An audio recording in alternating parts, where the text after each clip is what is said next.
Welcome my channel. Tonight's story is one of the most disturbing and unexplained cases in American history.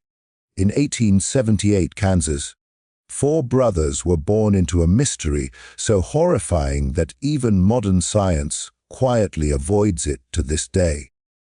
What happened inside that isolated farmhouse challenged medical logic, terrified doctors, and left a trail of unanswered questions that still haunt the plains.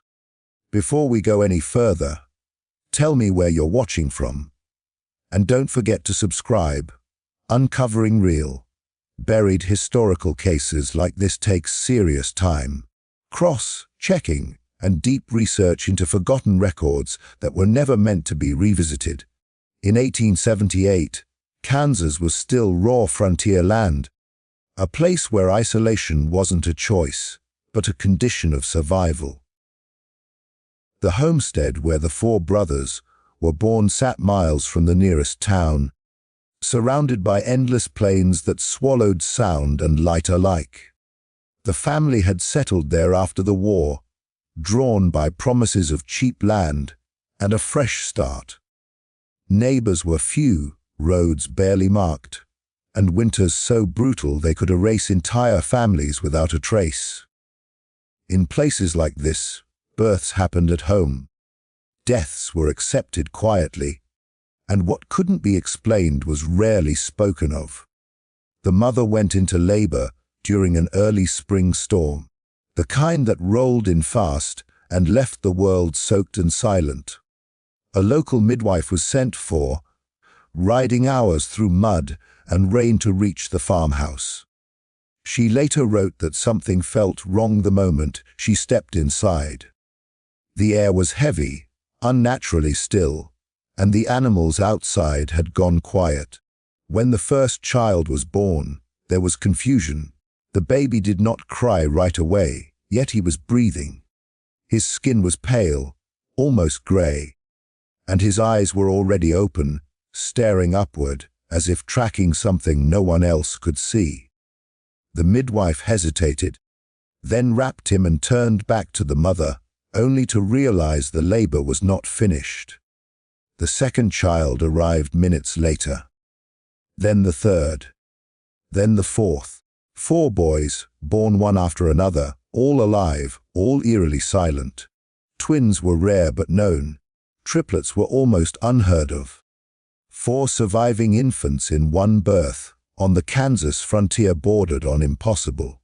The midwife later admitted she expected at least one to die before sunrise. But they didn't. They lay side by side, breathing in perfect rhythm, their small chests rising and falling together as if coordinated. What unsettled her most was that none of them cried. Not during birth, not when cleaned, not when pricked to test for response. They simply watched. Word spread slowly, carried by travelers and neighbors who came days later out of curiosity. People whispered about the odds, about God's hand, about punishment or blessing.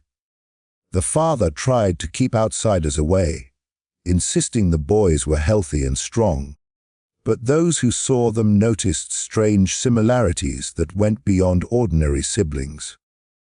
Their faces were nearly identical, not just in feature but in expression.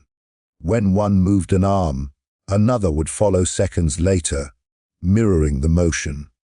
If one opened his eyes, the others often did the same. It unsettled even those who believed it was coincidence. As weeks passed, the isolation of the homestead became heavier. The mother reported that the boys slept and woke at the exact same moments. If one refused to feed, the others did too. At night, when one stirred, all 4 shifted in their cradles together. She claimed she could feel them watching her, even when their eyes were closed. The father dismissed it as exhaustion, but he too began noticing things he couldn't explain. Lamps flickered when the boys were restless. The air in the room felt colder when all 4 were awake. And always there was silence. Still no crying, A traveling doctor eventually visited, drawn by rumors of the unusual birth. He examined the boys carefully and found no obvious deformities, no signs of illness. Their hearts beat strong, their lungs were clear, their reflexes intact. Yet he noted something odd in his journal. Their heartbeats sometimes aligned perfectly, as if synced. He also recorded that when he tapped the knee of one child, all four reacted, even those he had not touched. He advised observation, but offered no explanation. Neighbors who helped with chores noticed that the boys seemed aware in a way infants shouldn't be. Their eyes followed movement across the room. When spoken to, all four would turn their heads at once toward the sound. One woman later said it felt less like looking at babies, and more like being observed by something old wearing new bodies. After that, fewer people came by. The land itself seemed to change. Crops near the house failed while those farther away grew normally. Livestock avoided the barn where the boys slept. Chickens refused to roost nearby. The father blamed bad soil and hard seasons, but deep down, he sensed something else was happening. At night, the prairie wind carried strange echoes, soft sounds that resembled breathing or distant murmurs, always strongest near the house. By the end of that first year, the birth of the four brothers had stopped being a miracle and started becoming something people feared. The isolation that once protected the family now trapped them with whatever had come into the world that stormy spring night. The boys were alive, undeniably so, but from the very beginning, it was clear they had not arrived like other children. And in a place as unforgiving and silent as the Kansas plains, that difference would soon carry consequences no one was prepared for. As the four brothers grew beyond infancy, the early unease surrounding their birth deepened into something far more disturbing. By the time they reached their first year, doctors and neighbors alike began to notice abnormalities that went far beyond coincidence or shared genetics. It wasn't just that the boys looked identical. It was how they behaved, how their bodies reacted, and how tightly their lives seemed bound together in ways no one could medically explain. Physically, they developed at the same pace to a degree that unsettled even experienced physicians.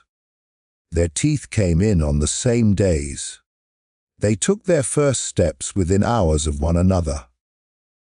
When one fell ill with a fever, the others followed within minutes, their temperatures rising and falling together as if regulated by a single unseen mechanism. The traveling doctor who returned for a follow-up examination noted in his ledger that he could not determine which child he was examining unless he marked them beforehand. Even then, he claimed the markings sometimes appeared on the wrong child later, as though the ink itself had migrated. Their movements were another cause for concern. When placed in separate corners of the room, they would slowly turn their heads in the same direction, fixing their gaze on the same empty space. If one brother began to rock, the others followed seconds later, matching the rhythm precisely. At night, their breathing synchronized so perfectly that the room felt mechanical, like a bellows steadily pumping air. The mother said she could wake suddenly and no one was about to cry, only for all four to inhale sharply at once before falling silent again. Still, crying remained rare, and when it did happen, it came from all four together, a single sound multiplied. Behaviorally, the boys showed an awareness far beyond their age.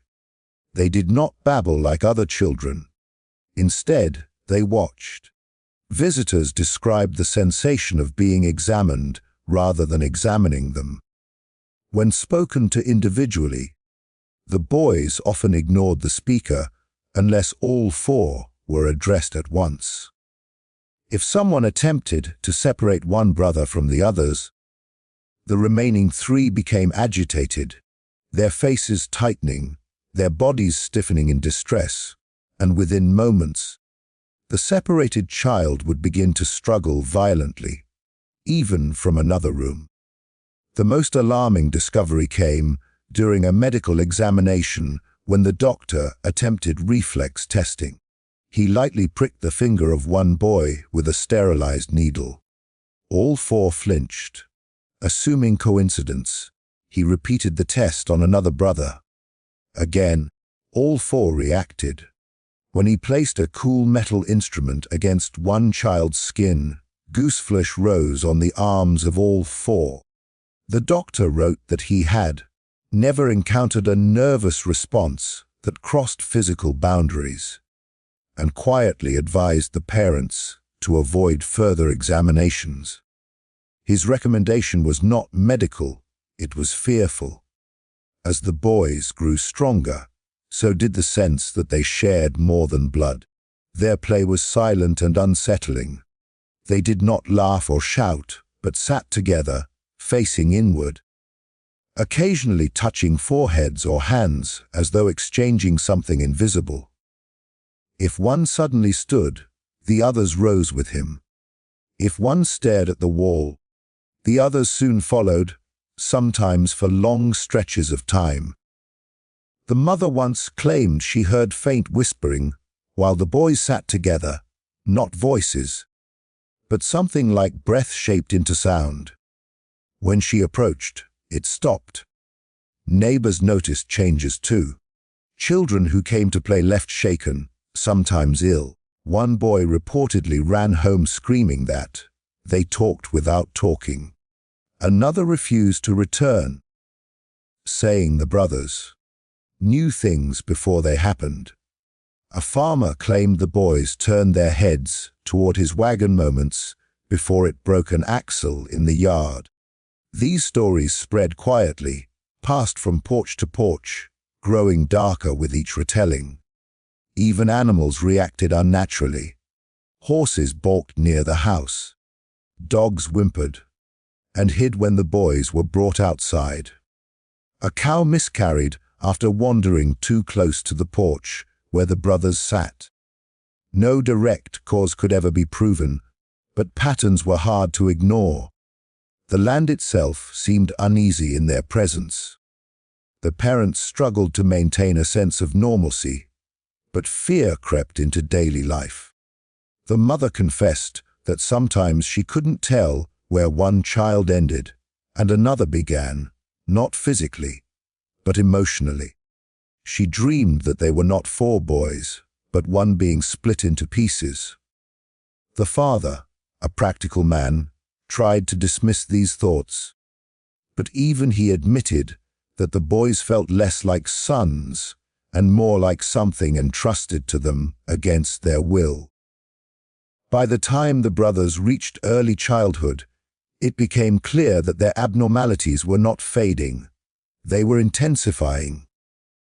Doctors stopped coming, neighbors stopped visiting. The homestead became isolated not by distance, but by fear, and beneath every observation, every unexplained reaction, lingered one terrifying question no one dared ask out loud. Were the boys connected in ways science hadn't yet named, or in ways it never would? What had first seemed like a rare medical marvel was beginning to look like something else entirely. Something shared, something watching, and something that had arrived on the Kansas plains not as four separate lives, but as one mystery wearing four identical faces. As concern around the four brothers grew, word of their condition eventually reached officials and medical figures far beyond rural Kansas. What followed was never discussed openly, but fragments survived in letters, private journals, and testimonies whispered long after the farmhouse stood empty. These were the examinations no one wanted on record, quiet visits carried out under the pretense of routine health checks, yet driven by fear, curiosity, and something dangerously close to obsession. The first of these examinations occurred late in 1883, when a physician from St. Louis arrived unannounced, claiming affiliation with a medical college back east. He carried no official papers, only letters of introduction written vaguely enough to avoid scrutiny. He insisted the boys be examined indoors, away from neighbors, and asked that the parents remain outside the room. The mother resisted at first, but the doctor's tone left little room for refusal. She later said the moment the door closed, the house felt wrong, too quiet, as if even the walls were listening. Inside the room, the doctor attempted standard tests: pulse, respiration, response to light. He noted immediately that the boys' pulses were not merely similar, but identical in rhythm and pause. When one heart skipped slightly, the others mirrored it. He attempted to separate them, placing 2 boys in the far corner and 2 near the window. Within moments, the boys began to tremble. Not cry, tremble. Their eyes fixed on one another, their breathing growing rapid, until the doctor was forced to reunite them, just to restore calm. He wrote later that separation caused acute distress disproportionate to physical stimulus, a phrase he never used again in his career. What disturbed him most happened next. When he asked one boy to follow his finger with his eyes, all 4 followed, even those facing away. The doctor paused, repeated the action, and then turned his back entirely. Still, the boy's eyes tracked his movements. He began to suspect that whatever sensory information one received, the others were receiving simultaneously, without sight or sound. He ended the session early and left without explanation. That night, he slept in his carriage rather than the house, later claiming he felt watched from inside the walls. Months later, 2 more men arrived, this time posing as census workers. They carried measuring tools, notebooks, and strange devices the family had never seen. They asked invasive questions, took detailed notes on the boys' behavior, and marked their bodies with chalk symbols to distinguish them. The markings did not last. By the following morning, the chalk had smeared across all 4 children identically, though no one had touched them in the night. One of the men quietly scraped the chalk into an envelope and kept it. During these examinations, experiments were attempted that crossed ethical lines, even by the loose standards of the time. Sound tests were conducted. A loud noise behind one child caused all 4 to recoil. Touch tests followed. Pressure applied to the arm of one boy caused the other's muscles to tense.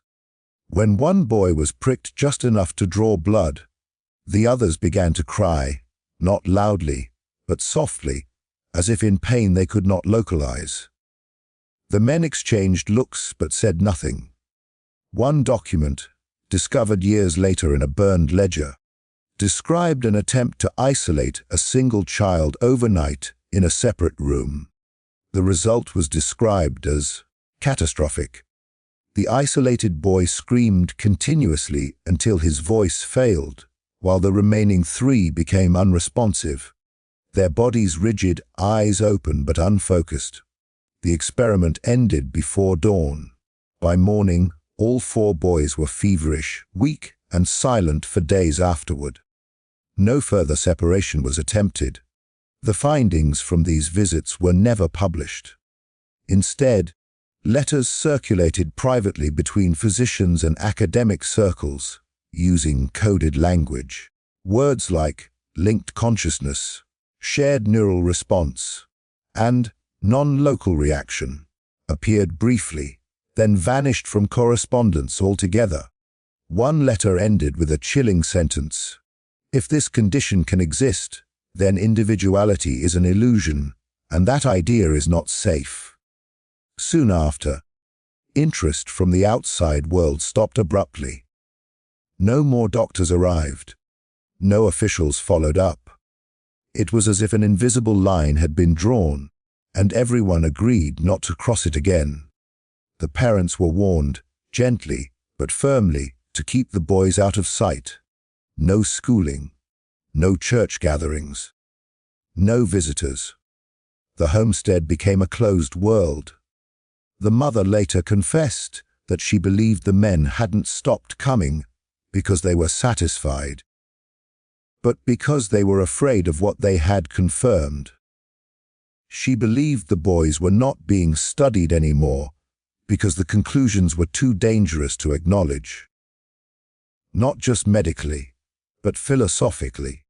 If 4 bodies could share sensation, pain, awareness, then what else was possible? After those secret examinations ended, the boys changed. They became quieter, more inward. They began sitting for hours without moving, touching only at the fingertips, foreheads pressed together. Sometimes they smiled for no reason. Other times they stared into empty corners of the room, as if listening. The mother said she once heard them speaking in unison, not words, but a low sound shaped like language. When she entered the room, it stopped instantly. The medical world never returned for them. No institutions claimed responsibility. No explanations were offered. The case slipped into obscurity, deliberately buried beneath silence. And yet, those early examinations left behind something worse than answers.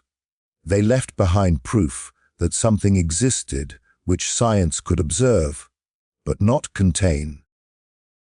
What began as curiosity had ended in retreat. And in that retreat was the unspoken admission that the 4 brothers were not merely a mystery of birth. They were evidence of a connection so profound, so unsettling, that even science chose to look away. By the late 1880s, fear around the 4 brothers stopped being quiet and private. It spilled into the surrounding Kansas community in ways no one could ignore. What had once been whispered curiosity hardened into dread, and that shift marked the beginning of the town's most disturbing chapter. It started subtly. Livestock refused to enter the fields nearest the farmhouse. Horses bucked without warning, dogs whined and fled, and chickens were found dead with no signs of injury. Neighbors blamed disease at first, then bad luck. But the pattern was impossible to dismiss. Every incident happened on days when the brothers were reported to be agitated or unwell. Farmers began adjusting their routines, avoiding the road that passed the property, even when it added miles to their travel. Then came the deaths. The first was a farmhand from a neighboring homestead, found collapsed along the fence line that separated his land from the brothers' property. There were no wounds, no struggle. His face was frozen in an expression witnesses described as listening. A doctor ruled it heart failure, but the man was only 27 and known for his strength. That night, the brothers reportedly cried in their sleep, all 4 at once, though none of them had been told what happened. Within months, more followed. A traveling preacher who insisted on praying over the boys fell ill within hours of entering the house. He was dead by morning. His final words reportedly cut short mid-sentence, as if something had seized his breath. A midwife who lingered too long near the children complained of crushing pressure in her chest and dizziness, then never recovered. Each death was explained away individually, yet the timing tied them together like a thread no one wanted to pull. The town noticed something else even more unsettling. The brothers reacted before the deaths occurred. On at least 2 occasions, neighbors saw the boys suddenly fall silent and press their hands to their ears hours before someone nearby collapsed. One woman swore she heard them murmuring in unison, their voices low and strained, just moments before a man fell from his wagon down the road. Whether coincidence or not, the stories spread faster than facts. Church elders held closed meetings. Some argued the boys were cursed, others that they were victims of something unnatural brought on by inbreeding or divine punishment. A few suggested they should be removed from the area entirely. But no institution wanted responsibility, and no authority wanted to be the one to act. Fear made cowards of everyone. By 1890, the family was effectively isolated. Children were forbidden from walking near the property. Adults crossed themselves when passing by. The farmhouse became a landmark, not for where it was, but for where it wasn't, a place people deliberately avoided. The parents felt it too. Invitations stopped. Help disappeared. Even sympathy dried up, replaced by the quiet belief that tragedy followed the boys like a shadow. What truly sealed the town's terror was the night of the storm. Lightning split the sky repeatedly as thunder shook the plains. During the worst of it, 4 separate homes reported hearing a strange sound, not thunder, not wind, but a low, synchronized cry that rose and fell together.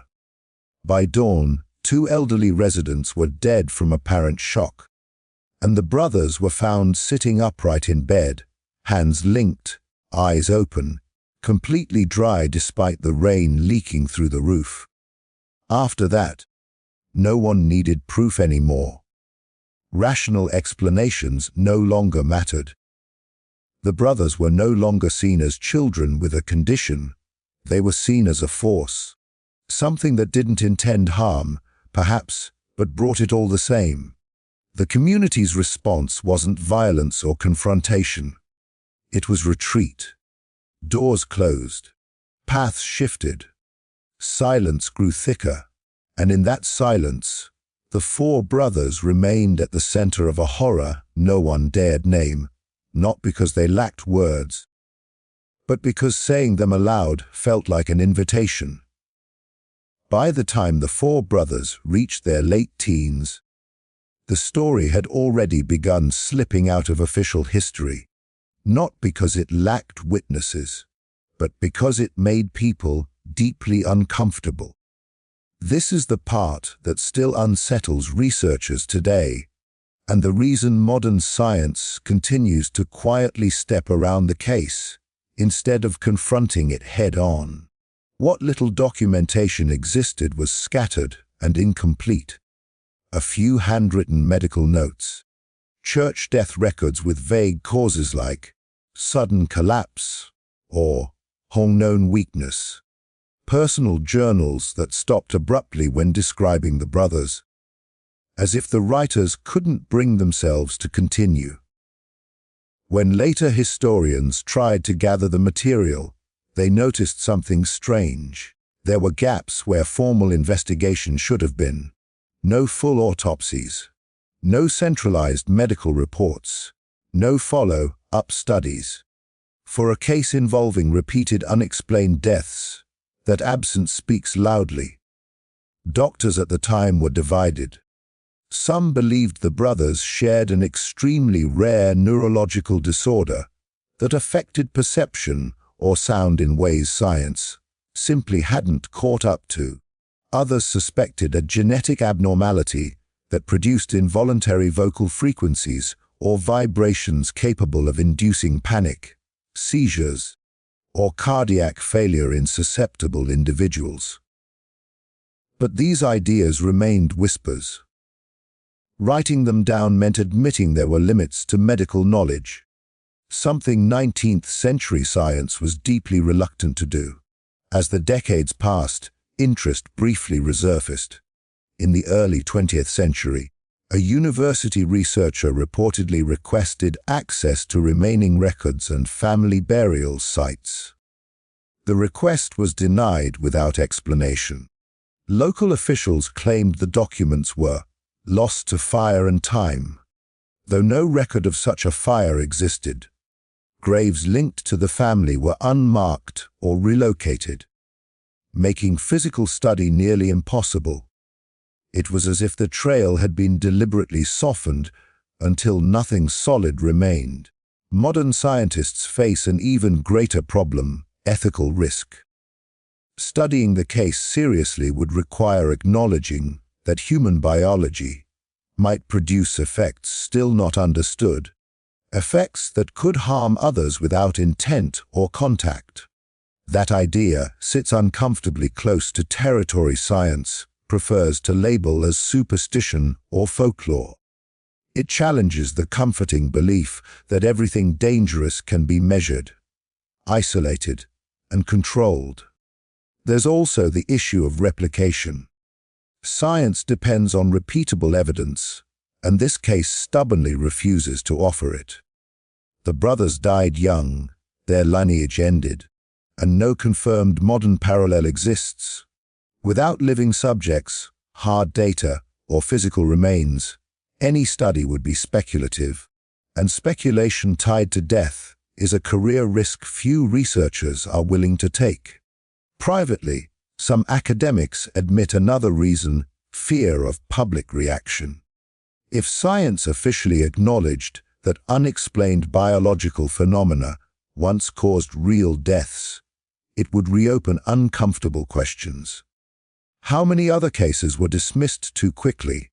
How many legends are unfinished investigations? And what does it say about our confidence in knowledge if something like this could exist beyond explanation? So the case remains in an intellectual limbo, too documented to be dismissed as myth, too incomplete to be safely studied, passed quietly between historians, medical oddity collectors, and folklorists, each careful not to push too hard. Even today, when advanced imaging and genetic analysis could answer many questions, there's nothing left to analyze, only the echo of events everyone agreed not to pursue further. And that may be the most chilling part of all. Not that the mystery exists, but that at some point, people collectively decided it was better not to know. That silence wasn't born from ignorance, it was a choice. A choice made by doctors, officials, and scholars who looked at what little they understood and decided some doors were safer left closed. That's why, more than a century later, the four brothers of Kansas aren't taught, studied, or debated in classrooms. They exist in the margins of history, where science hesitates, not because it lacks tools, but because it remembers what happened the last time someone listened too closely.